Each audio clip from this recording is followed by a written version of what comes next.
Hello and welcome to episode 219 of our SAP on Azure video podcast. Today is November 29th, and together with Robert and Goran, we are here to talk about anything related to SAP and Microsoft. Hello, everyone. Hi. So we're back with single sign-on.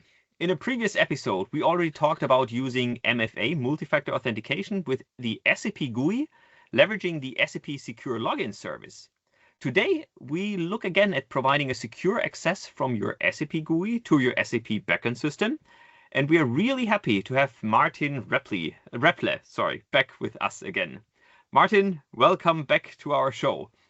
Thank you. As always, before we dive into the topic, can you quickly introduce yourself? Yes. Thanks, Holger, and thanks, Robert and Goran, for having me again on the show. My name is Martin Raepple. I'm with Microsoft for now even more than 5 years. Before that, I worked as a product owner at SAP, mainly in the area of security, identity, and access management. In my role here at Microsoft, I'm a technical program manager for SAP, for HANA Cloud and BTP. And in that context, or in that role, I'm also still looking into security and identity and access management scenarios in the context of integration between SAP and Microsoft technologies. And I think that's the reason why. Still looking into this, and I hope this will not stop. Whenever I talk to customers, whenever there is an issue slightly related to single sign-on or security, I always point them to you, to your fantastic blog posts, and you always have helped me a lot of times already out figuring out and configuring single sign-on. So I definitely hope that you will continue now in our team, actually. So now we are really in the same team. That you will continue to work on these single sign-on topics. Definitely. That's my plan, Holger. Perfect. And in this context, you have looked at the SAP GUI and single sign-on and multi-factor authentication.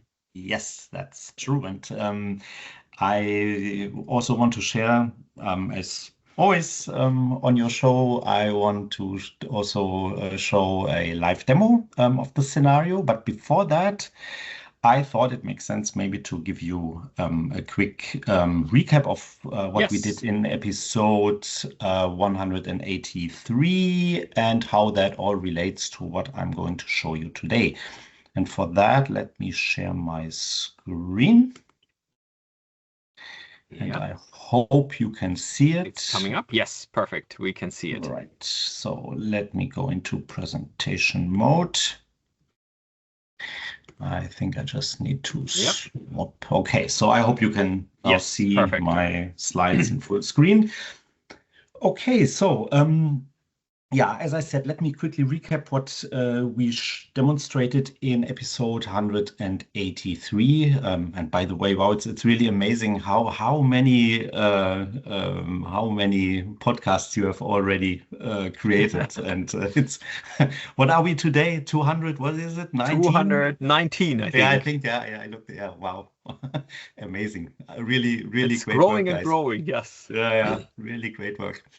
Okay, so together with Christian Kors, who is the product owner for the Secure Login Service at SAP, we showed a scenario basically where we demonstrated how you can integrate Entra or an Entra ID tenant to implement multi-factor authentication for SAP GUI access to an SAP system. And as you can see on this overview diagram here on the left-hand side, you basically have the simulated corporate network, which consists of a workstation where the user logs in and where typical client components such as the SAP GUI and the Secure Login client are installed. And as in many of our joint customer scenarios, you have a domain controller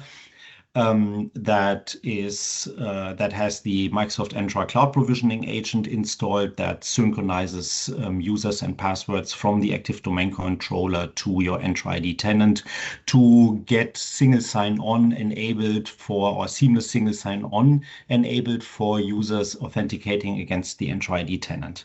However, in this scenario, what we wanted to demonstrate is that in addition to a username password-based sign-on, we also wanted to enforce a multi-factor authentication for specific users that use this SAP GUI. And to do so, we integrated the Secure Login client with the Secure Login Service on the BTP side, which is shown here on the lower left-hand, right-hand side.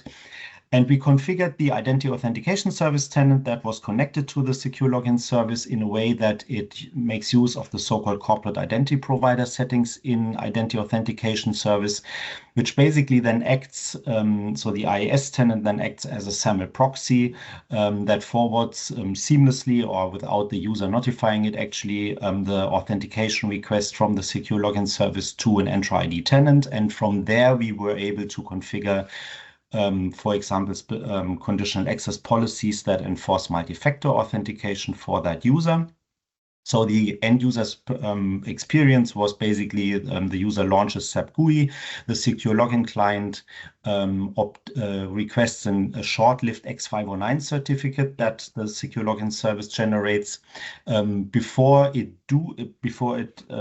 generates that certificate, it certainly needs to know who the user is. It therefore delegates the authentication to IAS. IAS then proxies that request to Entra ID.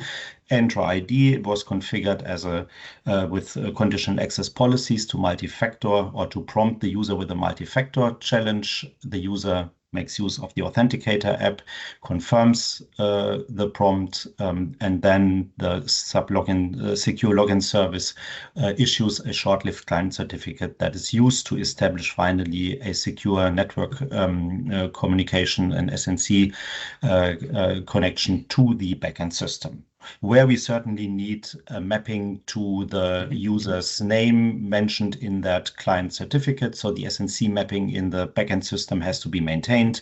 And as you can see, it's basically here the distinguished name of the user as mentioned here in that short-lived certificate.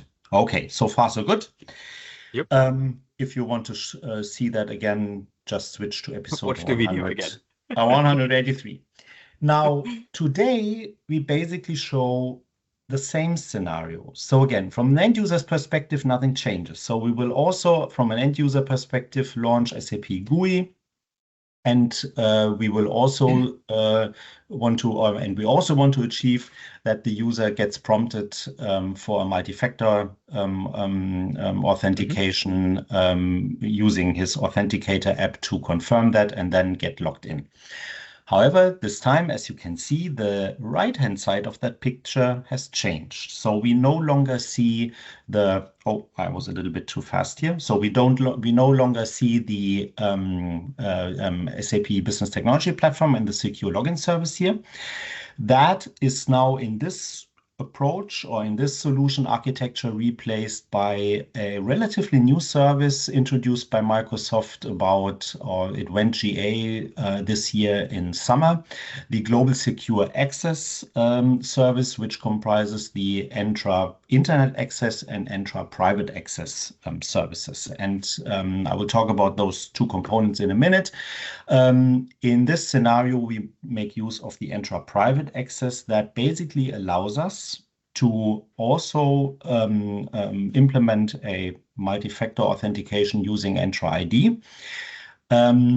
It requires a client component installed on the user's workstation, the so-called Global Secure Access client, that basically acts as a filter that intercepts network traffic that goes to internal systems or services, such as, for example, the SAP system, and intercepts the traffic from the user's workstation and tunnels it basically to the Entra Private Access Service that can then be associated with, for example, conditional access policies to, for example, enforce a multi-factor authentication, but also certainly can do more things such as checking if the user logs in from a compliant device, etc. etc., etc. So all of those capabilities in Entra and in conditional access are certainly applicable here for this scenario. Again, here in this scenario, we more or less just make use only, in quotes, only of a multi-factor authentication. However, still, certainly the secure login client and SAP GUI still needs a token that's supported by SNC to single sign on the user finally to the SAP system. In this scenario, we know we don't make use of an X509 certificate, but we make use of Kerberos. And if you are a little bit familiar with SNC, you know that the two authentication mechanisms supported by SNC are Kerberos and X509 to implement a single sign-on or to implement single sign-on to an SAP system. So compared to the previous approach with Secure Login Service that made use of X509 client certificates, in this approach with the Entra Private Access Service, we make use of Kerberos, which I think is also a very common approach among our joint customers, right, to implement single sign-on. Yes, many I think would so. use it, many, especially on the Windows, but even on Linux, I mean, because exactly. it's also, Because there are also, besides SAP, there are certainly also very other prominent Kerberized services in the corporate network, typically, such SMB shares or whatever that is. So Kerberos is still, although it's quite old, nevertheless, it's still a quite, common protocol to implement single sign-on. Now, the question is who issues that Kerberos ticket in this scenario, and that remains the corporate Active Directory controller, which is still present here in this scenario, like it was in the previous scenario. However, in this scenario, it certainly plays a more active role. Because here it really takes over the role as the token or the Kerberos ticket issuer, and it can do so triggered by the secure access client connecting to the private access service by having a line of by having a connection or a secure network connection between the domain controller and the Entra Private Access Service through the Microsoft Entra Private Network connector. This is a component that must definitely have line of sight to the domain controller, more specifically to the ticket granting service, the TGS, which is a component that issues service tickets in a domain controller. And it must have internet outbound connectivity, only outbound connectivity, not inbound, to the Entra Private Access Service. So in other words, basically, if you are familiar with the SAP Cloud Connector, it's more or less the same approach. So the SAP Cloud Connector also establishes a connection from the corporate network to BTP to establish a bidirectional tunnel that can be used to communicate between Entra or between BTP and SAP and corporate network. The same is true here for the Entra Private Network connector. It established an outbound connection, so no need to drill any holes into the corporate firewall. And from there, this service here, the Entra Private Access Service, can communicate through the Entra Private Network connector to the domain controller in order to request a Kerberos ticket. So that said, let me quickly, before we jump to the demo, let me quickly give you a very brief introduction into the Global Secure Access Service. As I mentioned, it basically unifies two major components in that service. So Global Secure Access, that's also the name, how it appears in the in the Entra Admin Center.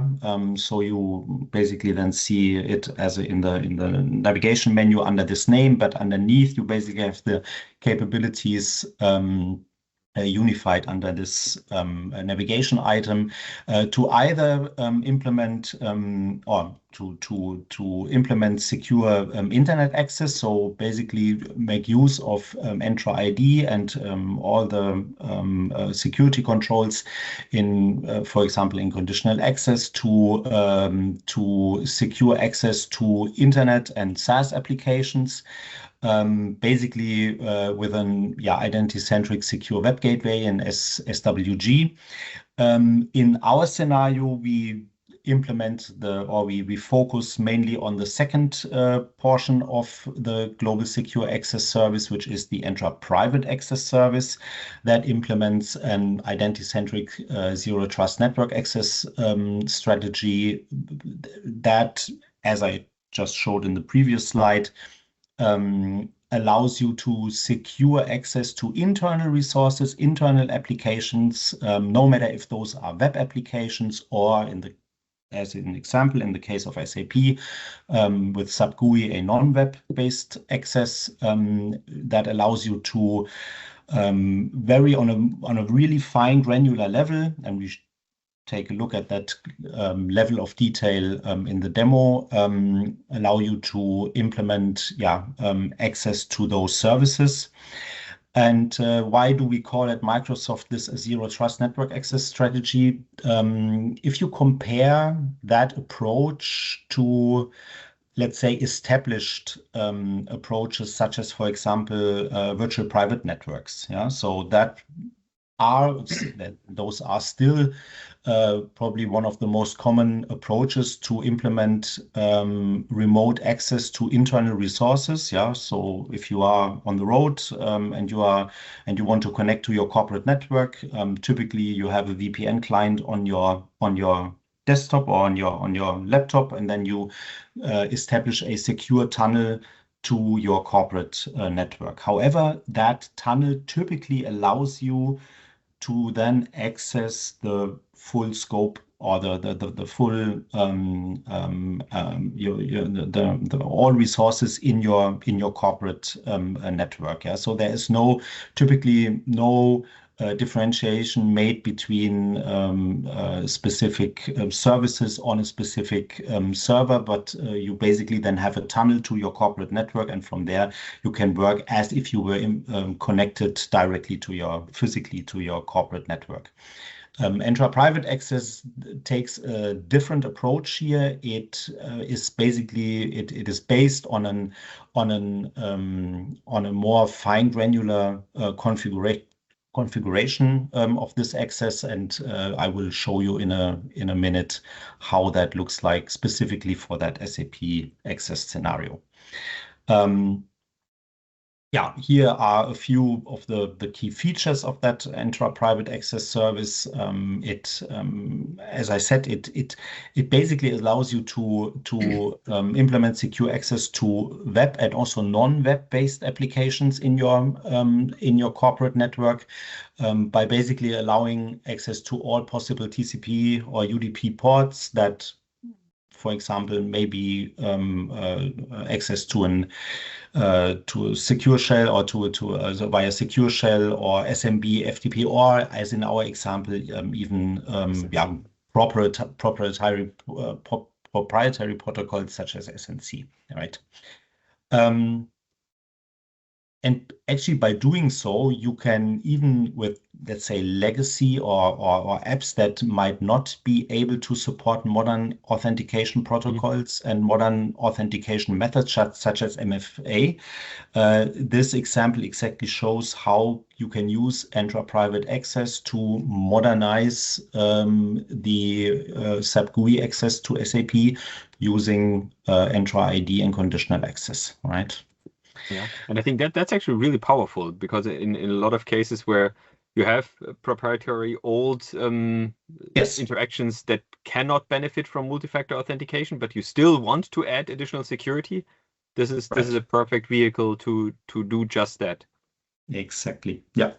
So Now we are already at the point where I want to start with my demo. And if you are ready, then I would propose to, okay, maybe I should first start so that you have a better understanding about what's going on in the demo. Let me quickly guide you through the flow, and then we jump into the system and see how it works in real life. So again, I have on the left-hand side my simulated corporate network. I have it running here on my local laptop with 2 VMs and a Docker engine that runs my SAP system as a Docker image. And on the right-hand side, my Entra ID tenant. So the user starts by logging into the workstation. The workstation must be hybrid joined, which means it is joined to the Active Directory on-prem, which is a requirement to obtain a Kerberos ticket, a service ticket for the SAP system, and it is also joined to the Entra ID tenant, which is also a prerequisite for the Global Secure Access Client to integrate with the private access service. So the user then launches SAP GUI and double-clicks on the entry for SNC login to the SAP system. That now triggers the Global Secure Access Client to intercept that network communication or that network traffic and route it to the Entra Private Access Service. Now the obvious question is, what's the level of, or what are the rules to decide whether or not the Global Secure Access Client intercepts any traffic from the client? This is defined by so-called network access properties on enterprise applications that are registered for the different systems or services and applications that reside here in the corporate network. So in this example, I have registered in this scenario, I have registered 2 enterprise applications, one called SAP A4H, which is the SID for the SAP system. I called it just this way, and another enterprise application is registered for the domain controller, which is required to obtain the Kerberos ticket via Entra private access from the domain controller. And as you can see, we define here really on the level of specific port numbers and IP addresses, basically the rules according to which the Global Secure Access Client intercepts the traffic to any private applications or internal applications and resources. So the port 3200 is the SNC port of my SAP system in this example.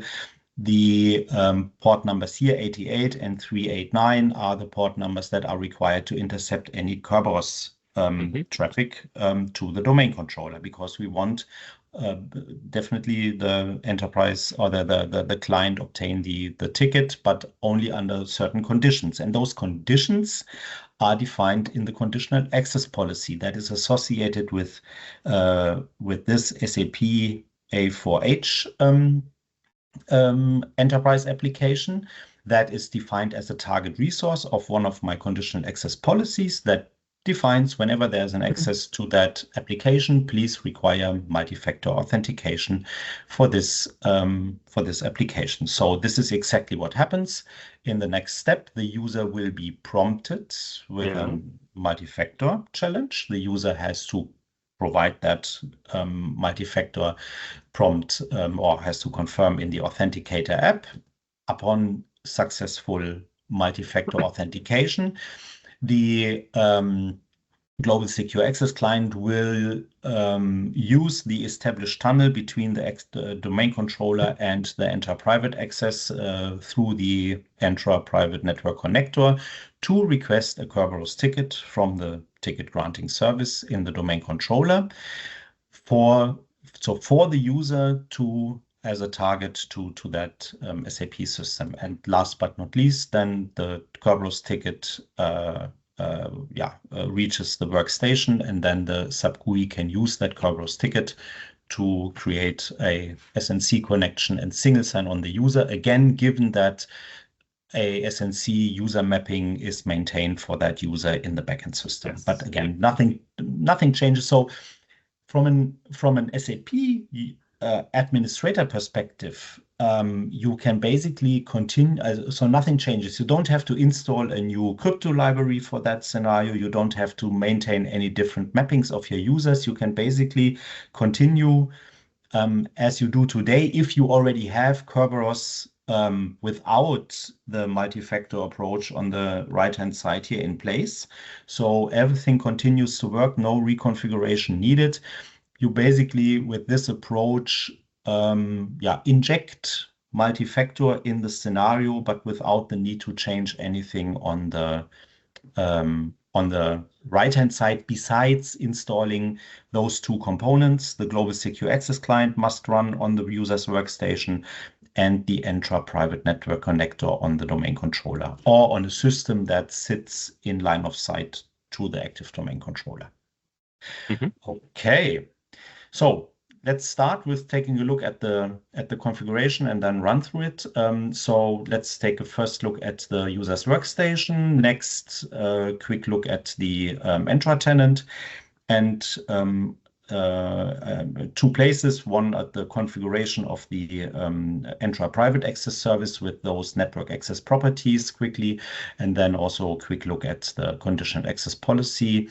And last but not least, we may also quickly take a look at the backend, but again, nothing really changes here. I think the most interesting parts are those two between the client here and the Entra Private Access Service. Okay.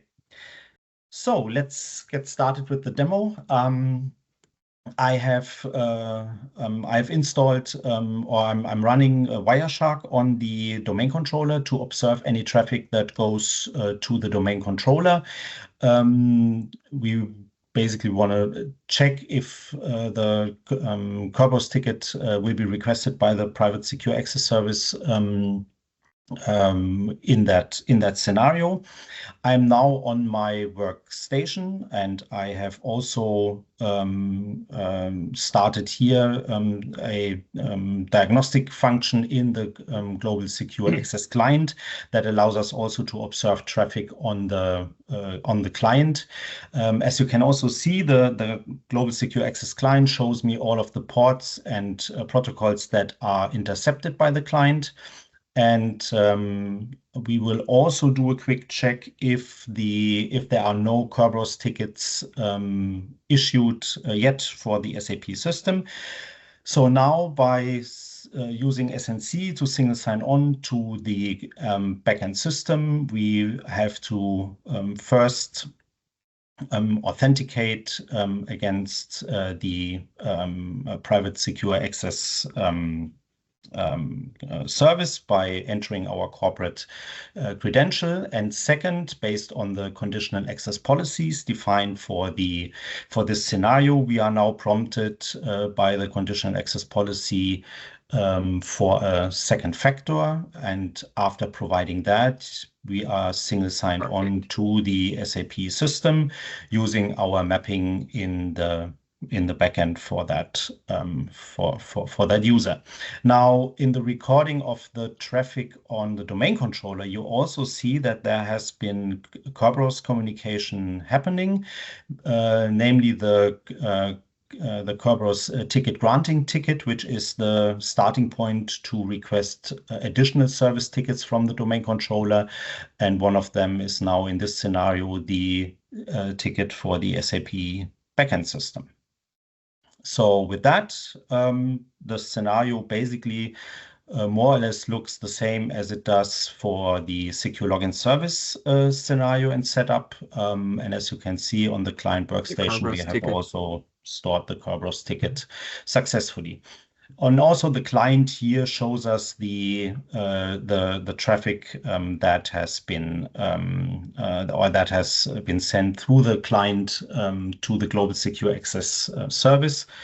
And and with that, basically we have the same setup or the same scenario and functionality as we saw with the Secure Login Service.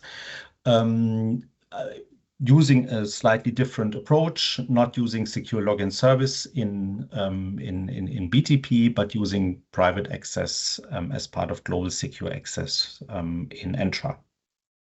Oh, beautiful. Really nice.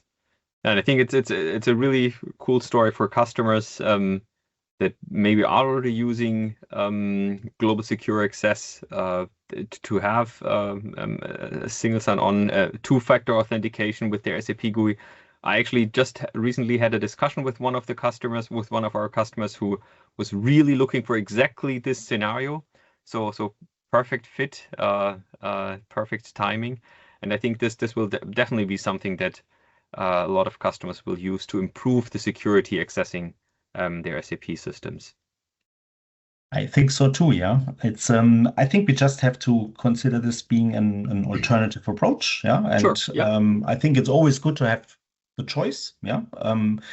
And I think we definitely see a lot of things happening in this area. Yeah, so the whole approach to zero trust is I think going into the definite right direction. And again, compared to maybe traditional ways of secure access to private resources such as VPNs, I think this new approach definitely improves security a lot, yeah, and even allows us to modernize existing applications such as SAP GUI, yeah, with modern and more secure ways to authenticate. Yeah. Perfect. Cool. So one last thing, Martin, I know that you're working on a blog post to Yes. Detail all of these things. So once you have published it, we'll also put the link into our show notes. Great. And I'm sure that a lot of our listeners and viewers will be able to follow that along. Great. Yes. I hope I will finish that work hopefully the next week. So. No pressure. Perfect. Okay. Great. Martin, thank you so much for showing us the demo and introducing us to this topic. And I'm sure we'll see you again. Thank you so much. Bye-bye. Thank you. Bye-bye.